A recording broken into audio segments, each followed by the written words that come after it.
Hello, everyone. If you're watching this, it is now Boxing Day, the day after Christmas, and I would tell you about another game that came out this year that I have been very much enjoying since I got it finally. So, let's talk about Sonic Superstars, the latest retro reimagined engine platformer in a series after Sonic 4 in the early 2010s and previous time Sonic Mania. So let's begin.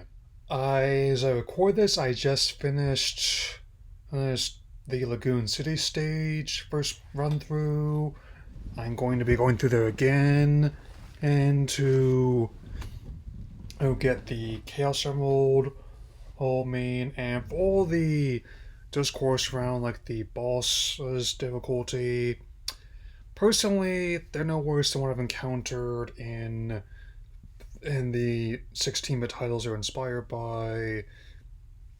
And the new special abilities give you some sort of countermeasure against them, and it's typically similar one where it's like at least 3 hits to who beat a mini boss and about 8 hits to beat a main boss. I mean, what you want to watch out for is like the platform designs as well as the bungee cord mechanic of the special stages. Like some of that at times got to be tricky under the time limit to swing into the emeralds.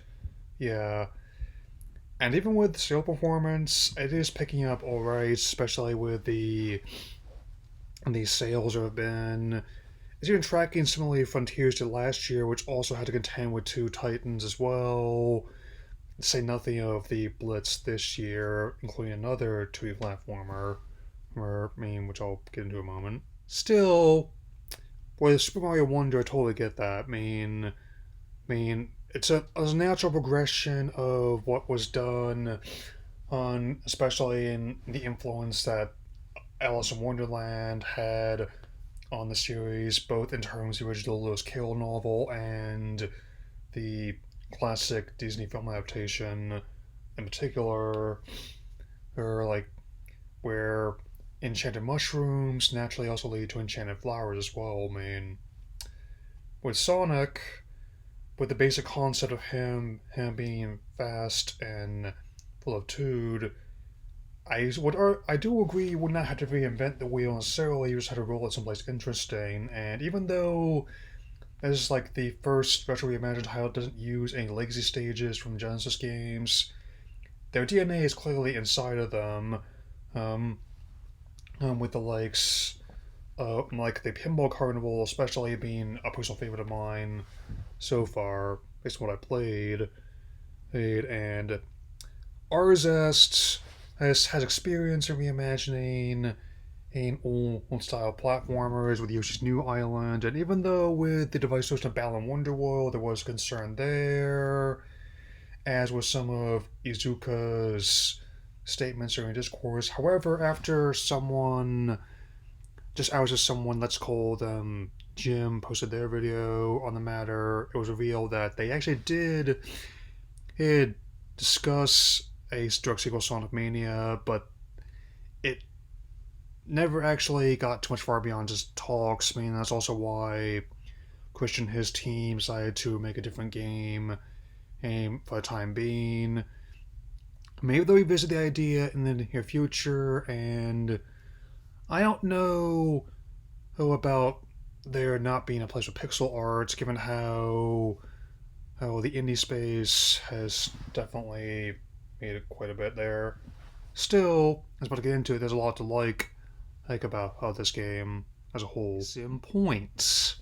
Jun Sonoe does a lot very good work in with the soundtrack, as she's been involved in some capacity ever since the beginning, and working in tandem with many other composers over the years, and also it's notable for this game it officially sees the return of character designer and she's Kokuyo Naoto Oshima, and you can really tell with not just the mains being looking the way they do, but also the return of cult favorite character, her Fang the Sniper, aka Nat the Weasel, as well as the new character in Trip the Sungazer, her main.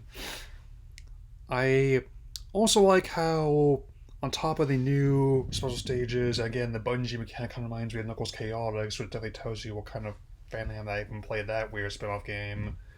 Um, there's also like the classic rotating social stages to get medals, and also the fruit stages, which also kind of remind me of some of the ones I had in the Game Gear games, which the bonuses look differently.